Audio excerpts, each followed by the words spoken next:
Welcome to the Roy Morgan Weekly Update.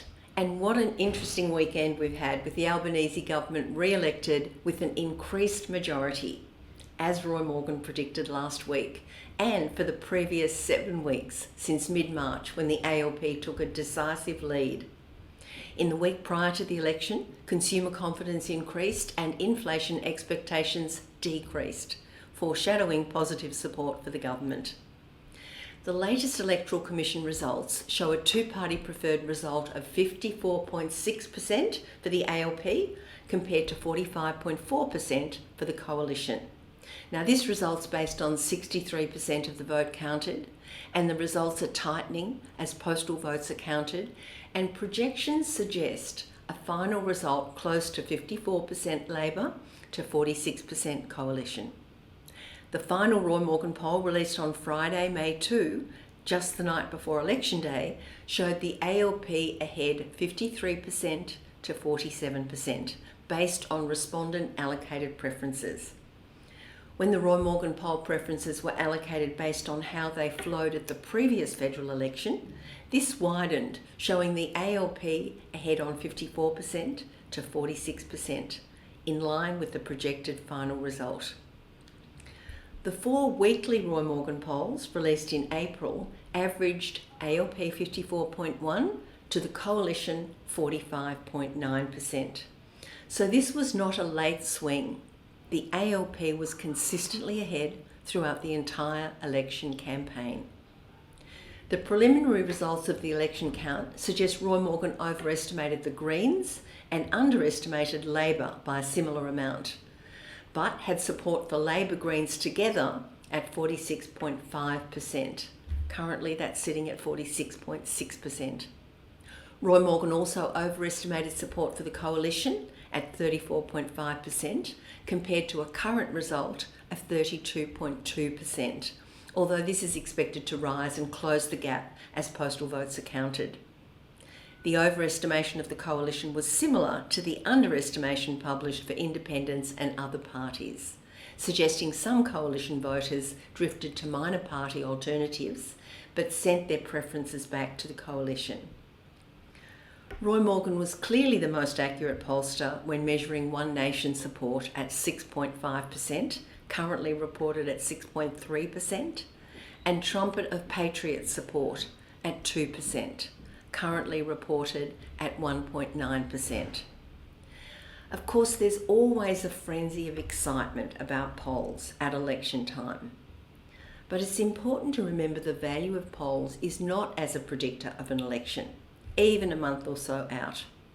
As Roy Morgan, who began polling in the 1940s, pointed out, the real value is in having a continuous measure of how the people of Australia feel about their government, the policies and the direction that the country's going, and faithfully reporting the voice of the people, accurately, independently and continuously.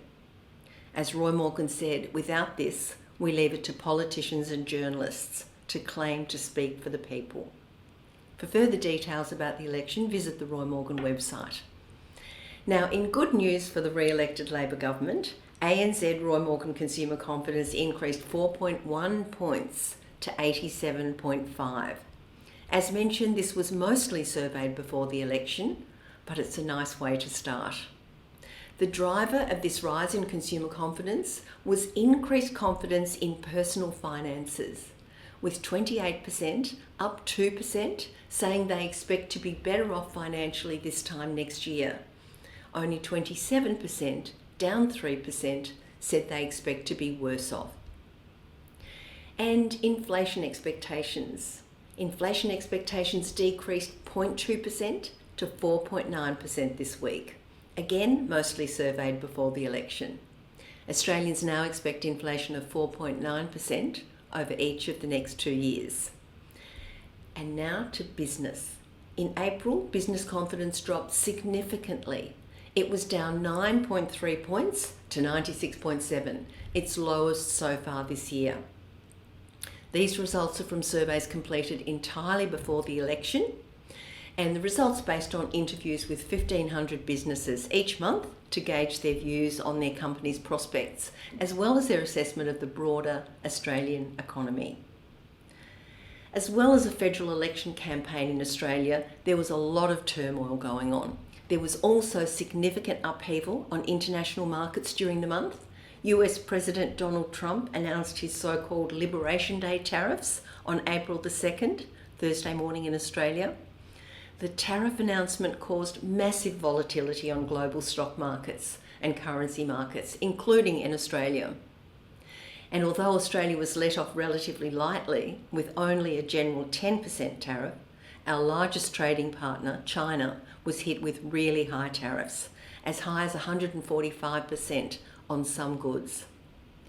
Although markets have now recovered many of the early losses, the global uncertainty that hit business confidence during the month, all 5 indicators moved in a negative direction, especially those related to businesses' own prospects, how people felt their business was going to go. There was also additional uncertainty with the federal election campaign throughout the month. And in 2022, in the lead up to that year's federal election, business confidence dropped by an even more significant 12.8 points. But the drop in business confidence must be of concern to the ALP government, who no doubt will be working to increase business confidence over the next 6 months. Thanks for your interest in Roy Morgan's latest results and the wash-up for the federal election. I'll be back next week to bring you the latest results for consumer confidence, inflation expectations, and the first voting intention result for the re-elected Albanese government. Thanks for listening.